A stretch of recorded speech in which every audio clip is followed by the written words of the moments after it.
Okay.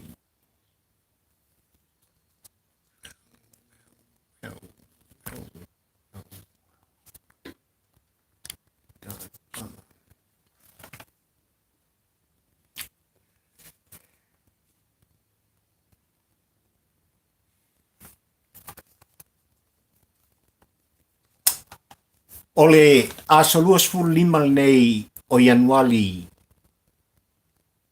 Tausanga e lua afe lua suma lua Samoa malau tapua inga. E ioe matalitonu papali ila auto wauna o lo whapena o na malu tia pea. Leanga lelei o lo tātou tama o le langi i lona alofa whaiwhai pea i le paia mane mamalu o si o tātou watu. Eo. Ai o te whaftai i le atua ona o avanoa le ne yaso ma ua mwhaifoi ona o manatu sa moai a. E ao ona o talano atu ma o longo pui ali ina lau mai moanga ma lau tāpua inga o ele atu ue pele i lau fatu. Eo.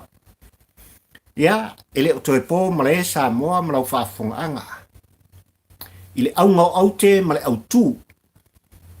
O la ngona o papali i le tampo ua ai le polango i le tele. O tātou wheilo inga ma tātou maafutanga ma talanoanga. Eo. Tulanga lava e pe ona iai le avatu ma le au mai o so tātou langona i o tō finangalo. Mōri tai mai i le tātou Paul Kalame ma o whale o ina sa moai. I tulanga lava e pe ona iai. I al Paul Kalame whai pea papali i le tampo ua ai le polang. Ia ua lava. Le tapo inga mamana sa moa. Ia ai mai se foi. O sou. Finangalo mo tō siu fonga. O sou langona ma lo leo sa moa e wha leo ai o tātou langona. Ia i tulanga lava e pe ona iai ta whai ngā malo i sa moa. Ia. A tonu la sa moa e i le nei te au ringa lua o ta maafutanga. Ia. O te ioe ma o talitonu ua uma na whololo ta whala ua. Malama foi lau tāpua inga ma lau mai moanga. I le au ngau au te. Ea, o motu ngā afa ma motu ngā manatu. Whatampo ua ai le polango ai maise o la auto ona nei o papari i tampo ua ai le polango. A. E molita iai ia se la ngona ma se fina ngalo le tātu watu. Ea. O leu puto tino sa moa i lau tāpua inga. E leo ia te au se muswa. Ea. Ua fiu foi aitu o le lau ele. Mamatangi vale o le ea sa moa i tulanga e pei o na oso wha iai le fili mali ki Apollo ia i lato. O lo wha pēnā o na lato uu le ala matongi. A. O le upu tau tino o papari i le tampo ua ai le polango i lau wha fungfunga sa moa i le nei te au i ngā lua o le tā Paul Kalame. Ua atili ai ona pei o le aeto le malosi. Wha fawina o papari. E tau tua ai o e sa moa. I le ngana ma le upu. Ai maise o siak Paul Kalame whai pēha. Ia. O le mafuanga lea ua manatu e fo i nei te au li ngulua. Ia. Koso kako whala. Ia. E ao na watu au mai kako whai mea talitali e. Ia. E ao na maua se au tū le rei e whapena o na morita iai. I au tau whina ngalo i lau tāpua inga malau mai moanga o e sa moai. Ia ai mai se foi. O le tau mwhai atu ala au tau au auna li Paul Kalame whai pēa. I lea vai asa, ma lea vai asa. Ia. Ai, a fio maia. Tala maia aole pa iai. O sa moa le atu ue pele i a papali i ona tūlanga te tele. Ia. A fio maia i mota nei. Ki o tātou whale talitala. Kosol kako whala. I tūlanga e pei ona iai. Ia upu whai o malo. Ia e meise foi o le tāpua inga. Al tātua tnu i sa moa i tua a o mātua.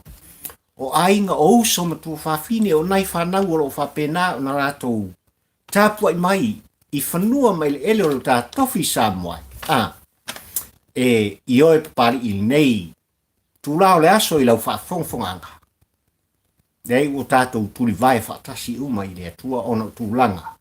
ia e pei ona o atuai ia le whamaioti tutonu o Samoa. Ia.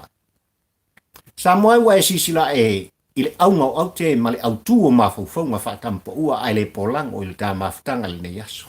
Ia. E pei ona o tusi ai ile laina ma le whai upu Samoa e se a veai. Ua tui natu nei ile whainga malo o le whatutua ile atua Samoa utasi e maise o lana whionga le tamaitai pānia. Malona uva. Fast. Aua. Aua le Omiomia Faaniualeale. Ia. Ma tā upu o ngonga. Lea ua Tulai mai li taimili nei. I la autou ngā gueng whai. Ma le upu te pino lea le polokalame, ma le tufo no foi lea. A pari i le tampa ua ai le polango. Ia, awala tui nei fsota inga whapene. Ia. Tui na tuai se langona i lana whionga li tamaitai pālmia i a fia me na aumi mta afa. Le olua i tau sala o le atunu ua vea mo tā palimia e meise le vas Pasifika Samoa ma lona uva. Aua.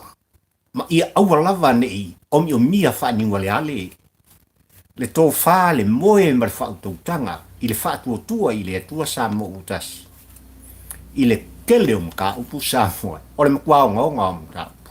Ia. O le a toa le ao telenga o la ngona ma mawhauwhaunga o pari i tūlanga e pei o le a taun whai tuai i lau tāpua inga ma lau mai moanga Samoa i le nei tau ni ngulua o le tā mawhtanga.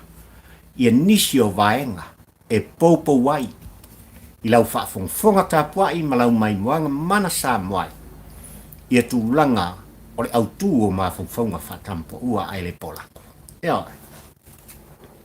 O le asa i au tatala lava lau mai moanga ma lau tāpua inga Samoa i tūlanga e pei ona o maua ma o whaalongolongo fo iai i le polokalame nisi fo i o le tio whasalau i tutonu o Ausitalia ia i le aitele o sini. Ia. Pei lava ona iai ia le maota o vi inga o le atua po le maota o Samoa. Ia ai maise fo i o le Samoa toi whaolaola ona o awanoa sa whapena ona lātou talatala no ai. Ma leo loa vea ma whailau tusi o le hero pipi. Le awhiaga le li whai pule o whale ata wha. Ia, po whale ata tolu foi. Ia, le tō wha ia le ala li pule. Rimoni e yafi. O le tumusu ma le tu alanga pali ia i lātou nei pe ion au tā ua fo i lātou sanga Samoa e. Se tu alalo wha ata mā. Ia, le anga le upu moni ma le upu tau tino Samoa e ua whai lava si se ese. Ia, ma le laina o tūlanga o le au whasalau mo lātou ngona whasalau. I lau mai moanga ma lau tāpua inga tūlanga i whapena o na tala noai nei tangata. Ia e maise o awanoa ua apo ina ma mauai awanoa i lātou nei. I tūlanga whaporokiki i lātou te au mai ai. Ia la ngona se, ia ma whaasena ai. Ia le tāpua inga mana o e Samoa i so se atunu o le lolangi ai maise lau. O le pa ia ma le malu o Samoa o lo o la ta i tonu o Ausitalia. I ona stete e fia. Ia. I le Mataupu na o whalonglongo i e Samoa e malau tāpua inga na tā wai. E le sunga i le i whaipule po le tō wha i ale ale pule le tūlanga. O se tasi o Mataupu e onga le vaitau le nei. Ma fua i sa. Ia se langona ma se wha mtalanga papari i lau tāpua inga Samoa. Wafo i olo o manino au whala i tūlanga e pei ona iai tūla fono.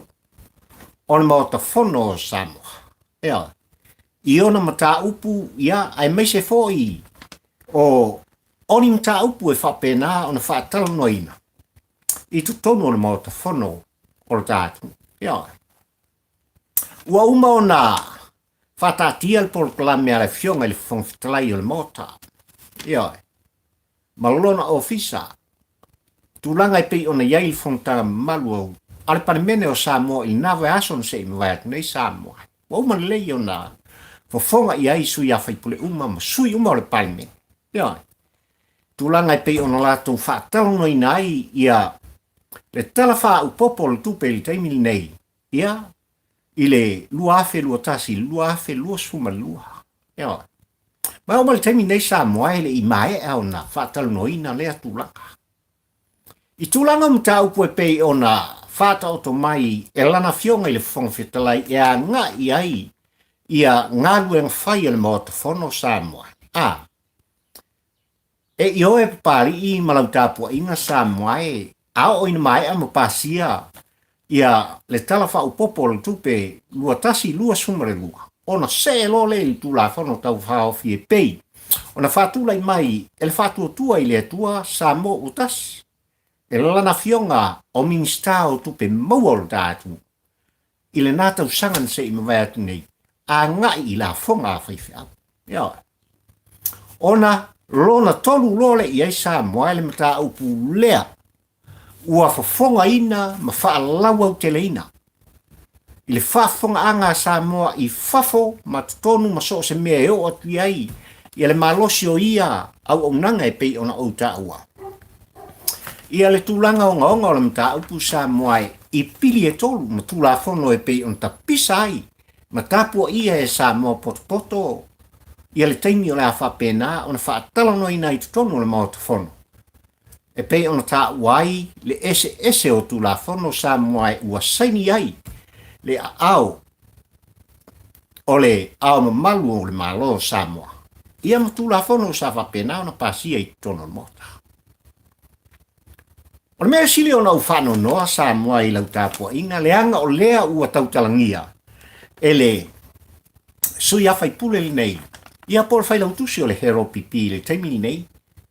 Ai e iai au lape o Mataupu pei lava no whai atu ua manino tūlanga. E pei ona iai tūla whono tūmau. O le mauta whono o Samoa. Ia.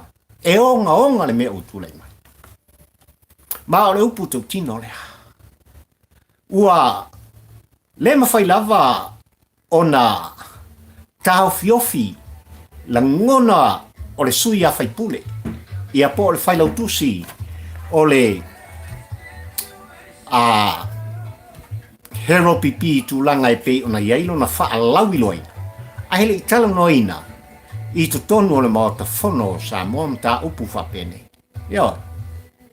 Samoa ai malau whawhangwhong anga, tasi lea vaenga ua o manatu e ao o na molita iai.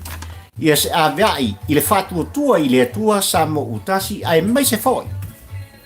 O le fionga le tamaitai palimia, ai lana fionga i le whongwhitalai ina ia whapea o na whaia iai. Ia tūlanga e pei o na iai. Ia le nei Mataupu Samoa i lau tāpua inga malau whawhongwhong anga. Ia. E le mama ia pari i Mataupu nei. Ele mama. Langa o tūlanga o lo whapea na rātou tau mawhai ai pea e whase sinai. Lau tāpua inga ma lau whawhongwhonga tāpua i Samoa. Ele ngata i tono o Samoa a au whawhoman. I tūlanga e pei ona iai. Le tāwhainga malo e tofi. Ia. O le avea i tū sao Samoa i lana fionga i le whongwhitalai e ao ona whawhonga ia i tūlanga. Ua liki nai. Ia le tūla whono nei, ele i o le taimi e tala noi nai. Ia le ufamkala. Ia oi. Ufamtala le tūlanga o le mao luma o lana fionga le tamaitai palimia. Ufamtala le tūlanga o le mao luma o lana fionga le whongwhitalai. Ufamtala le tūlanga e whai mai ua mao luma. Ia le tamaitai loi e sili. O le malo Samoa i tūlanga e pei ona au mai ai. Ma au mai ai le ea tūlanga o le Mataupu nei. O le upu tau tino Samoa i lau tāpua inga, e le o mao aluma. Ia le fionga i tamaitai palimia. E le o mao aluma foi. Ia le o lo tūlai mai li taimi nei a vea, malo i e sili o le tātu. Ai a le whongwhitalai, malona o fisa, ma le mauta whono o Samoa mon suima. E le o mao aluma. E le o mao aluma Samoa. Ia. Leanga le upu tau tino iei mea o ngonga. O pili nei e tolu e pe ona tātou ta pisa ai ma whaatala no ina ai. Mai lava le nā tausanga i ona tu atu lua afe lua sepulu se i o mai le tausanga ni se i mwai atu nei sa moai lea ua o mai il tae ao nei lau whaafonga fonga. E leo se mta upu. Ioi, e lo tea omi Faaniualeale i aise la ngona o stangata. Ai o mta upu e ao na mtua i langa i lunga le aula pauta ma le aula patai finangalo whaalia o sui a whaipule i tutono o le maota whono o Samoa i tūlanga i pei o na iei pili e tau. Mafua sia, a lea ua manino lau silisila Samoa i le matautia o pili nei i tolu, lea ua whaatu la whanoi. Tūlanga i pei o na iei i al whamasnonga o whanua maswafa. I le pule whaitutasi, ma le pule ua le amani e ai, e leo lo o vea ma presidente. O le whamasnonga whanua maswafa i le whainga malo a le whaatuatua i le atua sa mo utasi ai maise o lana whionga le tumaita pai. Alam kautia la. Ai aisi tūlanga i pei ona iei suafa sa o ainga o Samoa. Tūlanga i pei ona mono mai ai ia le ai a tatau tangata e to tele. Pei o li ma whaipule o sose a whioanga. Ai eu ese le ai a tatau o oe le tangata e to tasi. E le whaingo fie le Mataupu lea. Ai o lea ua whaataloina. E le ala le pule limoni. Ai iafi i le Paul Kalame a le maota o Samoa po o le maota o viinga o le atua. Se o ke ofo. Ai a le Samoa toi whaola. So le sungai. E ao ona outou manatua. E onga Mataupu. Tau lava ina whapena atu. Se la ngona whato ina o papali i la outou whaafonga mala outou mata mai. Outou ia. Wa outa ua outou le tio. Il por klame al tampo ua ai le polang. Ai mori mau Samoa. Il tau ni ngoluan. Samoa e ole tulanga i pei ona iai le whamai i tutonu o Samoa. Ele o toi pō malei whasalaunga e meise foi. O le finangalo o nana whionga le tamaitai pālimia e pei on toi tolo tuai. I le tau le ono o le astofi o le vai aso nei. I tūlanga e pei ona iai i tāpunia pea o le tātua tunu. Ona. Ua le sefulu ma le lima tūlanga e pei ona iai. I la tō wa a fia i le whamai. Ai ua lua sefulu. Ai i le teimi leia i o le tāpor kalame Samoa e. Ua iai manisi ua whaau popoina. Tūlanga lana. E pei ona iai le whama i onga li nei vai tau Samoa i lau tō soifua ma lo tātou ola le COVID-19 fumaneifa. Ua manino le finangalo o le sui ata itai. O le vaenga lātou te pui ale i ata tau o tangata. Hero pipi. Talainga i a fontoi le aso le nei. Il por klame fai pea alo lātou te itai le sunga i atu i la epa. Pe te iane o lea o lo iai pea o ia i tūlanga o sa ilinga malosi o le tino. Ua whaua wai. E lea o lo o vea masu i te itai o le vaenga. I al Mataupu i le aso le nei.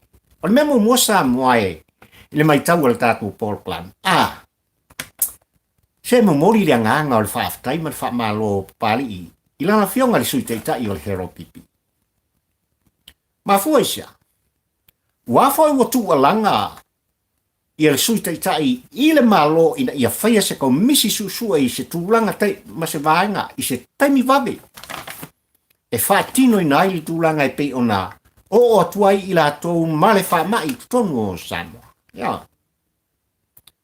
Ua tusi foi le lima o le sui te itai ma ngai i le whainga malo i tūlanga lava e pei ona tūlai mai ai i le male ale o le Mataupu le taimi lene. O lea e kapiteni ina e le whaatotua i le tua Samoa utasi le whainga malo o le tātu. E ala lana o whaaftai. Le anga ua au whaalongo Samoa i le siu fofonga whapea i a whaia se komisi sue i se temi wha. O le upu tautino le tāpor klame Samoa e moni lava o aunga o le COVID-19 ua whapena o na fia i lato e pei o na au mai i le poti. Pei ta iane ele iai se soifua ua mau tūlanga e pei o na iai le whama i o ngonga le taimili nei. Ia. Al whafsil tele le tampo ua ai le polango. I le taitai, i le sui taitai o le hero pipi, tlainga i a fontoi. Ai sa anko le kapisa il kaminga mawai le soifua o alo mawhanau. I le misela Samoa e malau whafungfonga tāpua. Ai sa anko le kalango ai mautou ala langa ina ia whaia se komisi. I se temi vave masu e soe le Mataupu. I le misela na mawai le soifua o tangata. Ai sa. Ai ware taimile nei. E le whaingofie le COVID-19. I le oainga malitantununga i lau tāpua inga Samoa se whama i ao. Ono tātou lima whatasi i ai o tōwhina ngalo. A watu maso ula ngona Samoa e ao na tātou talatano ai tūlanga ina ia iai le puipuinga saonga le mua o Samoa. Ia. Ai a whai o leo tūlai mai e peilawa. O leo pumoni Samoa i lau whafongfonga. O leo solava. Ia. O le mea ukulai mai o masalo. Ia. Ai whamaia. Ele asa ale masalo. Ia. Ele asa masalo. Le angolo iai masalonga papari iman polkalami al tampo ua ai le polango Samoa. Tūlanga i pei ona o ai le COVID-19 i tutonu. O le tātu. Ia. O le fisi. Ai sianga malanga kwei ka ngaka ingei. I le meolo ngofo i papari au ki lani New Zealand.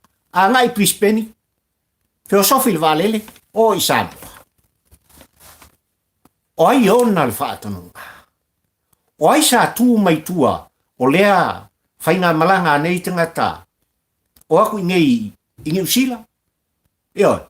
O lato i loa le leitu langa i pei ona iai. New Zealand malona puipuinga. Ia. Ai filosofi le valele. O aku i Brisbane i au sekalia. Po ele valele alare au kura i mai ke leo le whale kongu i Samoa. O ai olo i tua o mea nei Samoa. O te matua i oe. I se komisi sue. Ina ia whaia i se taimi vae. Ia. Le angai asa. Le whaiwai le asa msa. E ao na whaia se komisi. Ai le tu ai le tu alanga papari i lau whafongfonga Samoa.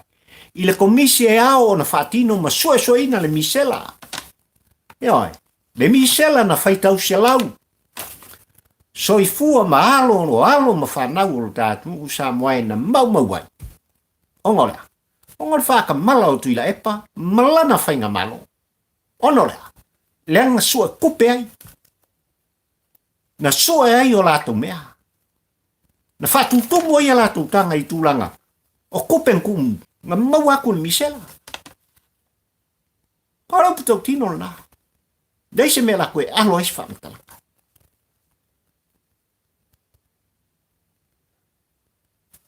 Tā moa malau whafungfonga. E le whaingofia i tūlanga i pei ona iai. I le COVID-19 vai le ngata i tono New Zealand, Australia, Amerika, ma sose atunu tele le laura. Wautou sila mio mautou mata i tilivisen whasalaunga Samoa. I atunu wautou papa au ai, ma au nofo ai. I le matau tia o le whana. Ia. E whaitau wafe, whaitau fia se lau tangata. E maua i le aso. Ia. Ua fia foi. Soifua maola ua mau i le whama. E le whaingo fia le whama. Ia. Ai o loo masalu mia tūlanga o le whaatinoina. O le ngā luenga. Ai o loo tau nuu iai. Ia tūlanga uma o whaamui moenga. Ole malanga atu, male malanga mai. O tātou tangata Samoa. E ao na whasirimia. E ao na matua i sa ili. O ai na ioe ina.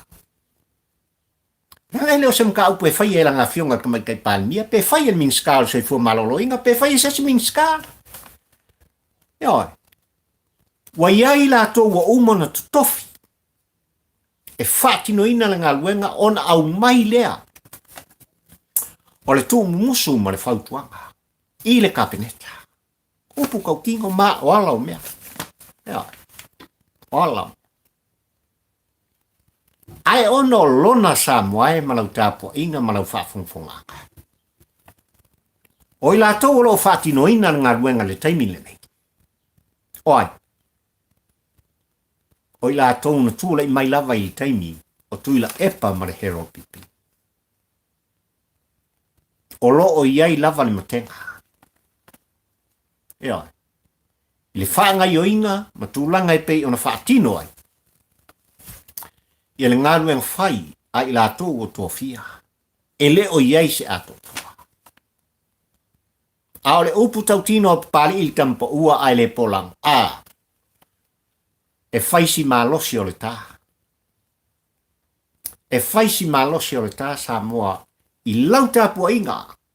Ai a le whainga malona e tutofi. E leo ska mai kasa moa i lau whafungfonga tāpua i tulou. Ia. Mafuanga le sa moa i lau tāpua inga wau manatu ai whau tala langona o pari. Le au tū o lana launga whatampo ua ai le polango e tū alangai. Ioi. I lana whionga le tamaitai pāle mia o le tātunu. Ai maise le ainga kāpeneta le whatua tua i le tua sa mo ukasi. Awanga i koe Omiomia Faaniualeale e pei o se langona na tu mumuso tuai tu ila epa i ate utou i le telo Mataupu o ngonga utulai mai.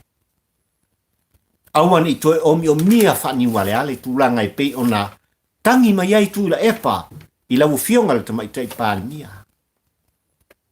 Ia, a whai o meia sa whai lona lava tai, wa umarong taipi. A o le taimi le nei, lau whionga fia me, ma le ainga kāpeneta, o lo o teu fatu, teu loto, e sa moa poto ai mai se pari i tampo ua ai le polango, la autou o na vatau.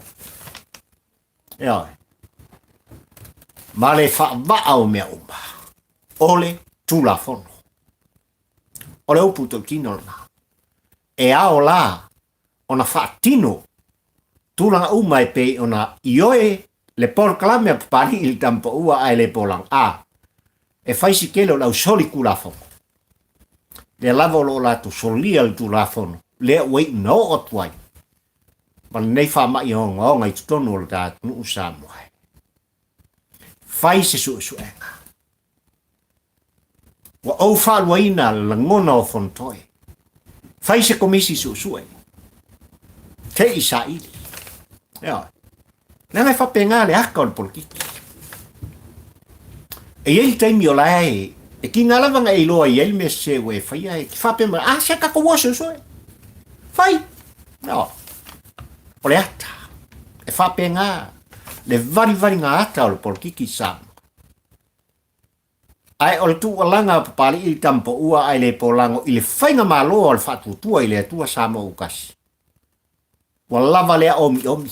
Nga whai e tula epa malon taimi tonu o le luas pulmon tupu tau sangan palmi ai. I le fase fulu tau sanga, na tulai mai ai le hero pipi, ma le ano noa i ma le onga o mea na tulai mai, ai sa lātou Omi Faaniualeale. Le ale mea nkupu. Na pāre whanga. Ia, na masoe stasi o minsta, i le lato vaitau, ona o tūlanga e pei ona o mai ai i le tu lalo o tuila epa. E ao ona Omi Faaniualeale. Ia Mataupu e Ogaoga. E whafonga santo. Ia. O lea lau o tu alanga pari i tampa ua ai le polango i le aso le nei. Leanga leu putau tino sa moai wo utou silfia ma o iloa. E le ngata i tono ni usila nei o Australia a minika miso se atunu o lalongi o lo iai. Ma lalata iai le pa ia ma le mamalu o so o se Samoa. E makaukia le ko vitis fumarifa. E leo se wha mai. E whātumu lima i ai i ala ngona mawhina ngalo so se whainga malo mon taitai. O atu te. Leanga o le wha mai oti. I lau wha fonga anga Samoa i le nei tai o liunga. O le wha mai oti. Ia. Mene Samoa e ma lau whafonfonga tāpuai. E tele Mataupu. Ia. Ai wau whale o ina le tūlanga e pei ona au mai ei fina ngalo o le tau Faaniualeale pule o ia o le whailautusi al hero pipi a se whawhitaise ua makala ngongo kanga o leo ngi kangaka. Whawhitai ai on o lo ngase ia leo a vea mo latu teitai. Ua matala ia senga o latu langona mo latu fonga matau tala mai. Ai ole upu tautino. E kumu le kau fase. E tumu le fase li au pule. E tumu le fa maawalunga. Pafkai o kau kanga. Ole upu tautino na pari i tampo ua ai le polango. Ale ai mori mawina le fa amtalanga pari i lau fa fonga ta pua i Samoa. Fong tanga nga vai asong se mawai aku nei. Maona tua. Fakwa au kou fa fonga lea ma au fa longo i sui o le pipi i le tele ma le ano loa. O mea na tanu nia i o lato langona ua. Tulanga mo le ati na ina o nuu mafio anga e maiseo i tu malo. Na tu tofi ina i lato. Oka. Ia. Ese le manaka. Ese le. O isi foi o Mataupu fa pena na lato utala no ina matu ina mai ai. Ia lo lato lango i le whainga malo o Tulai mai. Ma ua tu tofi e Samoa, le whatu tua i le tua Samoa ukas. E sevi ia leri. Pi ia leri. Ia. Ai o tu langa lava ia e pe ona au ta uai, le ala i pule le wimoni i lau whafonga Samoa. Langa kaung wha leo.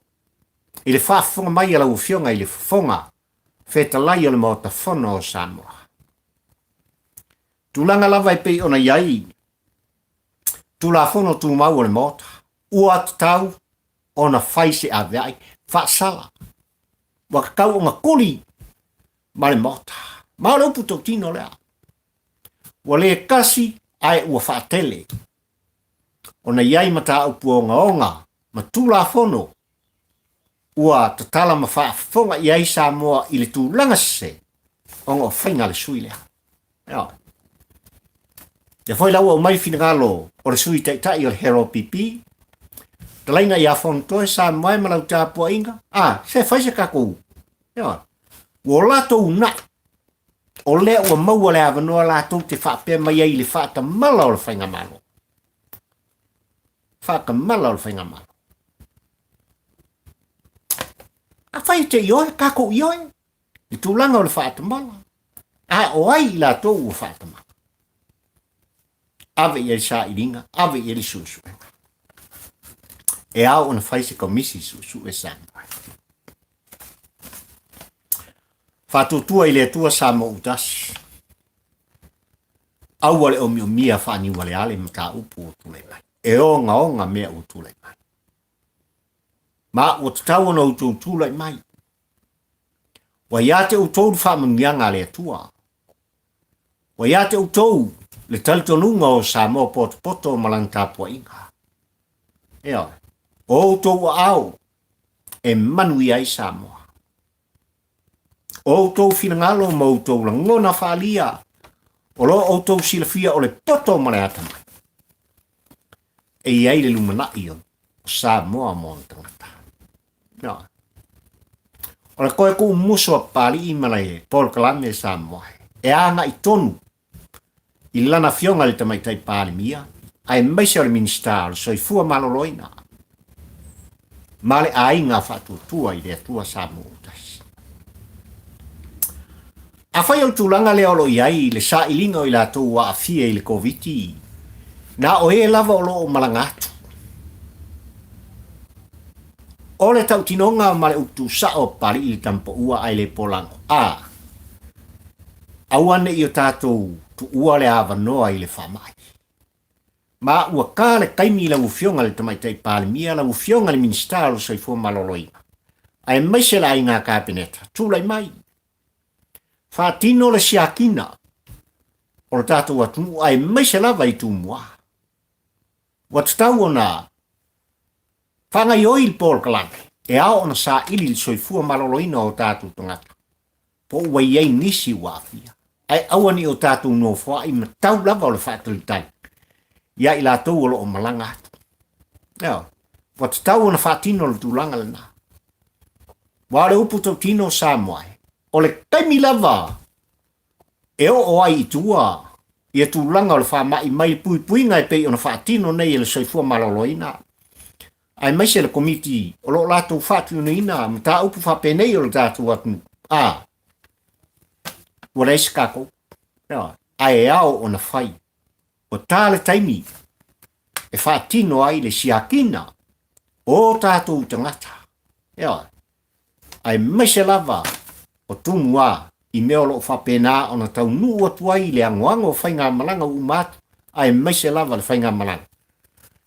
Mai au se tālia, lea no lātou o tua, le whaama I tutonu.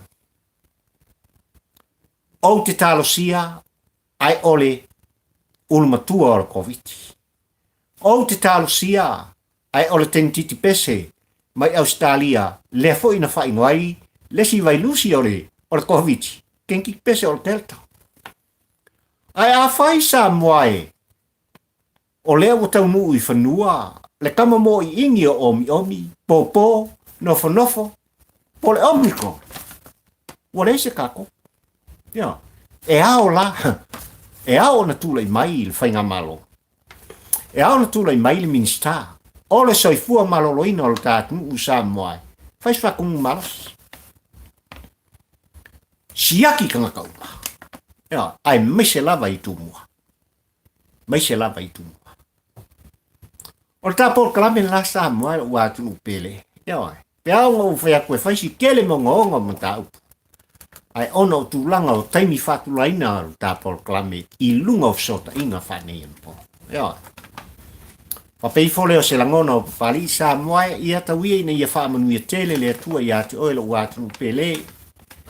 Mai lava I maunga tele se o lava I se o pito I titi o la autinifu. Ia iai whaamanuia ngā le atua. Whaamanuia le atua I la inga salvi I so se whata whaitaulanga. Tau ina ianga le leile atua I lo tō nopia iai, whafaleturu iai. Tūlanga I pei ono tō whaanono manu ai. I le titalo I le ao ma le pō ma le ao. A wā lava le soifuanga o Samoa. Ai a whaida u whainga luenga. O lea tā ua e iai ma le whaifi au I malanga tu nei au kilani.